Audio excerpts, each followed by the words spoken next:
wabarakatuh. Salam sejahtera buat kita semua. Shalom, Om Swastiastu, Namo Buddhaya, salam kebajikan. Yang saya hormati Bapak Pimpinan Komisi 10, beserta semua anggota Komisi 10, baik yang hadir secara luring maupun secara daring. Kita doakan semua ada dalam keadaan sehat walafiat.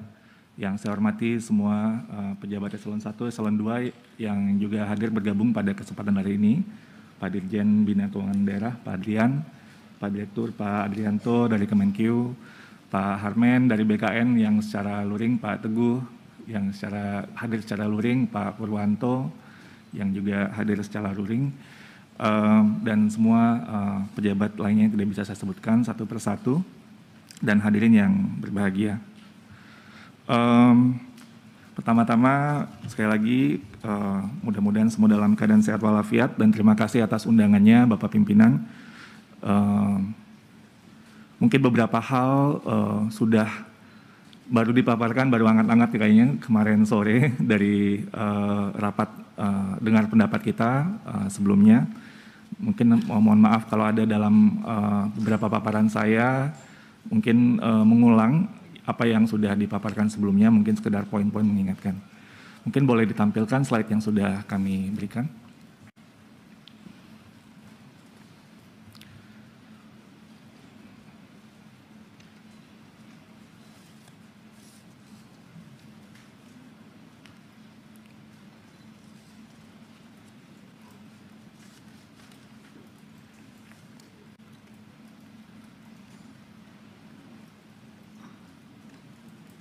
Oke.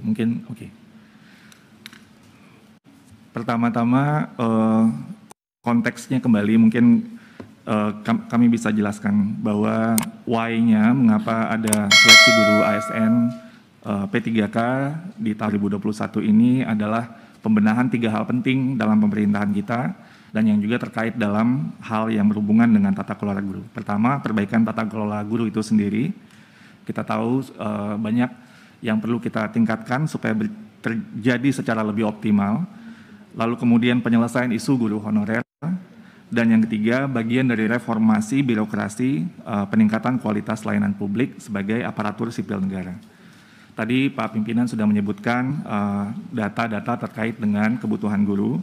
Dan dari data pokok pendidikan, Kementerian Pendidikan dan Kebudayaan mengestimasi bahwa kita memiliki kebutuhan guru untuk mengajar di sekolah-sekolah negeri itu sekitar 1 juta guru. Dan ini yang ingin kita lakukan untuk mendorong skema rekrutmen ASN P3K sesuai kebutuhan dan untuk mendorong produktivitas aparatur sipil negara sebagai pelayan publik yang akan dalam konteks pendidikan tentunya melayani murid-murid kita dan yang sangat penting meningkatkan kesejahteraan guru karena gaji dan tunjangannya ini setara dengan PNS. Dan kebutuhan nasional guru secara tata kelola bisa terdistribusi dengan lebih baik lagi. Yang bisa mengikuti seleksi ini, guru honorer termasuk semuanya. Tadi Mas Menteri sering mengatakan ini adalah semuanya bisa ikut gitu ya. Jadi tidak perlu lagi ada kategori ini, dan juga lulusan pendidikan profesi guru yang saat ini tidak mengajar. Nah, berbeda dengan sebelumnya, rekrutmen yang kita lakukan pada saat ini, pertama, kita juga memberi dukungan untuk belajar. Jadi kita mendorong guru-guru untuk bisa memanfaatkan ini kesempatan untuk belajar, terutama untuk kemampuan minimum konten yang menjadi amanah dari mapel yang diampu. Dan yang kedua, bisa diberikan kesempatan ujian seleksi hingga 3 kali. Jadi sehingga tadinya sangat high stake, hanya sekali dan langsung iya dan tidak. Sekarang bisa ada kesempatan kedua dan kesempatan ketiga. Dan selanjutnya biaya seleksi sepenuhnya ditanggung oleh Kementerian Pendidikan dan Kebudayaan, sehingga ini memudahkan pemerintah daerah untuk bisa tidak perlu khawatir terkait penganggaran untuk seleksi. Nah, slide selanjutnya, tadi Pak Pimpinan sudah memberikan data-data terkait dengan kebutuhan guru kita yang ada di sekolah negeri. Jadi guru honorer saat ini dari data Dapodik itu berjumlah 742.000 sekian. Nah, kita memiliki kebutuhan guru 1 juta. Artinya kalau ini pun diangkat semua sekaligus, kita memiliki kekurangan guru formasi sebanyak 275.000 Jadi artinya kebutuhan kita memang sangat luar biasa besarnya, dan ini yang kita ingin bagaimana caranya untuk bisa guru-guru kita ini bisa diangkat tentunya. Namun perlu juga kita tekankan sesuai dengan agenda reformasi birokrasi tentang ASN, bahwa kualitas pelayanan publik seperti yang dirujuk di Undang-Undang Nomor 5 tentang 2014, bahwa dibutuhkan ASN untuk meningkatkan kualitas pelayanan publik. Nah, ini yang ingin kita dorong juga sekaligus dengan momentum rekrutmen ASN P3K. Lanjut slide berikutnya. Ini tahapan pengadaan guru ASN P3K 2021, ini flow-nya. Insya Allah pendaftaran bisa segera akan kita lakukan. Lalu kemudian ada seleksi administrasi di sana untuk mencek berkas-berkas yang perlu, linearitas, dan juga keterkaitan dengan ijazah yang ini insya Allah sudah kita lakukan. Lalu kemudian ujian akan kita lakukan 3 kali assessment, terdiri dari kompetensi teknis, sosiokultural, manajerial, dan pertanyaan wawancara secara tertulis. Dan peserta kita menargetkan di tahun ini bisa mengikuti ujian seleksi hingga 3 kali, sesudah itu dilakukan pengumuman hasil dan pemberkasan. Ini yang kita harapkan bisa terjadi, slide berikutnya, dalam timeline yang ada di tahun ini. Insya Allah rencana kita, seleksi pertama, ujian seleksi pertama, itu diadakan di bulan Agustus 2021, lalu ada rankingan, pengumuman gitu ya, pemberkasan, dan juga persiapan mungkin yang tidak lulus di ujian pertama untuk ke ujian kedua di Oktober 2021, lalu sebulan sesudah itu kembali lagi ada semacam pemberkasan dan daftar ulang kalau yang mungkin yang masih belum lulus untuk ujian seleksi di bulan Desember 2021 sebagai ujian tahap atau kesempatan yang ketiga.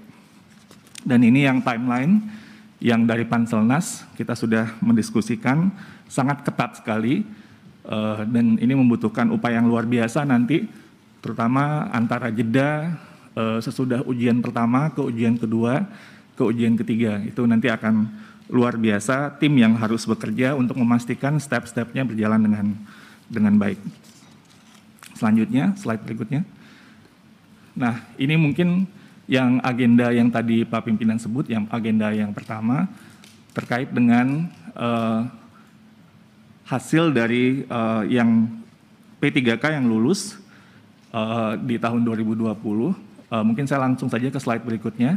Kondisi saat ini tentunya sesudah ada Perpres nomor 98 2020 setelah terbitnya Perpres tentang gaji dan tunjangan P3K tersebut, saat ini proses yang terjadi pengangkatan oleh Pemda, SKBKD, dan SKBKN, mungkin ini nanti teman-teman dari BKN atau Panerb yang lebih bisa menjelaskan status pada saat ini. Saya lanjut ke slide berikutnya.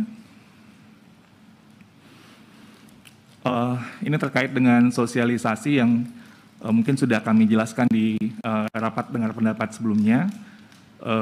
Sosialisasi tidak hanya dilakukan secara semacam kayak informasi saja, tapi juga ada coaching one-on-one dengan dari pemerintah daerah untuk memastikan data, juga secara informal melalui apakah telepon atau WhatsApp, atau pemerintah daerah juga beberapa berkunjung ke kementerian, dan kami ikut mensosialisasikan, mengklarifikasi beberapa hal, dan mendorong tentunya untuk pengajuan formasi sesuai kebutuhan.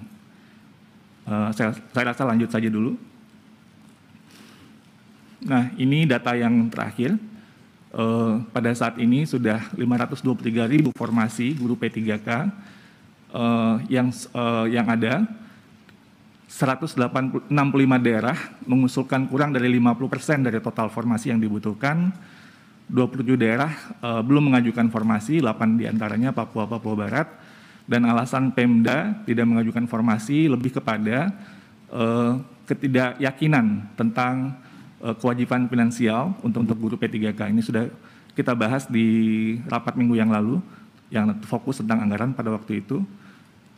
Dan sebenarnya kalau dari segi regulasi, kita tahu dari Undang-Undang APBN sudah clear menyebutkan alokasi 19 triliun lebih. Nanti mungkin dari Pak Adrianto atau dari Pak Purwanto bisa menjelaskan kembali terkait dengan alokasi dana untuk guru P3K ini. Lanjut. Ini slide dari presentasi Mas Menteri. Ini untuk menunjukkan bahwa lepas dari kondisi yang mungkin masih belum ideal pada saat ini, tapi jumlah formasi kalau kita lihat untuk guru ASN dalam beberapa tahun terakhir, ini merupakan perekrutan ASN yang terbesar. Dan jumlahnya kalau di sini ini 5 kali lipat dari yang sebelumnya. Ini menunjukkan gradasi dan upaya pemerintah secara kolektif, karena ini kerja bersama-sama untuk bisa mendorong pembenahan sekali lagi tata kelola guru kita yang sudah lama berjalan tidak optimal. Dan mudah-mudahan tentunya tren ini akan semakin baik, jadi sehingga supply dan demand guru-guru kita bisa lebih baik lagi ke depannya. Dalam presentasi waktu itu Mas Menteri juga menjelaskan bahwa semua guru honorer tetap dapat mengikuti seleksi, lalu guru yang mengajar di daerah tanpa formasi dapat mendaftar di daerah lain, dan guru yang melewati passing grade tahun ini namun tidak dapat formasi dapat menggunakan nilai tes tahun ini untuk di tahun selanjutnya.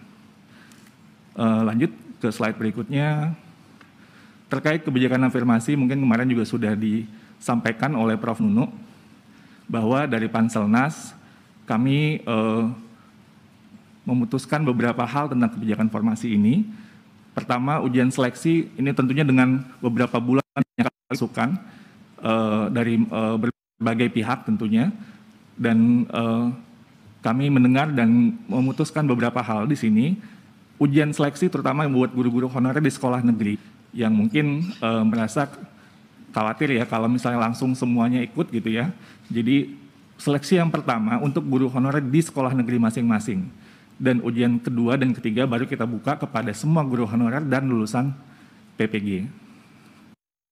Bonus untuk passing grade, peserta dengan umur 40 tahun ke atas dan terhitung pada saat pendaftaran dan berstatus aktif selama 3 tahun terakhir mengajarnya mendapat bonus nilai kompetensi teknis sebesar 75 poin atau 15%. Dan peserta penyandang disabilitas mendapatkan bonus nilai kompetensi tambahan jika berumur 40 tahun ke atas ya, tapi ini untuk penyandang disabilitas sebanyak 50 poin atau 10%. Dan peserta yang sudah memiliki sertifikasi guru mendapatkan nilai penuh pada tes kompetensi teknis. Namun tentunya tetap perlu lulus passing grade di tes manajerial, sosiokultural, dan wawancara. Silakan lanjut. Nah, di sini mungkin kami menyajikan data tentang bagaimana semangat positif para guru-guru kita untuk memanfaatkan momentum seleksi ini sebagai untuk belajar. Ini data yang dari Guru Belajar Berbagi, di mana para guru sudah mendaftar dan mengikuti modul-modul, dan ada yang sudah ikut tryout, malah ikut juga forum diskusi, jadi belajarnya barengan. Bahkan ini spektrumnya dari data kami, dari guru bukan hanya yang muda, tapi guru di atas 45 tahun juga ikut dalam forum ini. Modul-modulnya kami upayakan selain substansi materi yang esensial, juga ada audiovisual, jadi video-video yang mungkin lebih membawa pemahaman yang lebih baik, dan ruang kolaborasi dan komunitas dalam forum tersebut, sehingga bisa membantu untuk lebih bergairah belajarnya. Dan daerah-daerah yang kategori sulit akan diberikan modul dalam bentuk soft atau hard copy. Jadi untuk mendorong sekali lagi momentum belajar guru-guru kita sehingga bisa mempersiapkan diri dengan baik untuk tes seleksi. Ini angkanya sudah luar biasa, mudah-mudahan terus bertambah dan terus semakin positif untuk bersemangat dalam belajar dan juga berbagi, artinya tidak belajarnya sendiri-sendiri. Lanjut, terakhir, ini mungkin sudah disampaikan sebelumnya oleh Prof. Nunu, beberapa penguatan-penguatan dari guru-guru untuk melihat bahwa ini adalah momentum yang sangat baik bagi mereka untuk bisa belajar, untuk bisa memanfaatkan ini sebagai sarana pelatihan, sebagai sarana untuk berjejaring dan belajar, mempersiapkan diri supaya bisa menjadi guru yang lebih baik lagi tentunya dan bisa insya Allah lulus dari seleksi ASN P3K. Harapan kami dari Kemendikbud tentunya kita ingin guru-guru kita ini lulus sehingga bisa melayani murid-murid kita dan kita kedepannya bisa mempersiapkan diri lagi supaya tata kelola guru kita dan kualitas guru-guru kita semakin baik lagi. Tentunya kita mohon dukungan dari semuanya, baik dari Komisi 10 maupun juga KL yang terkait untuk bisa mewujudkan ini. Demikian mungkin dari saya Pak Pimpinan. Assalamualaikum warahmatullahi wabarakatuh.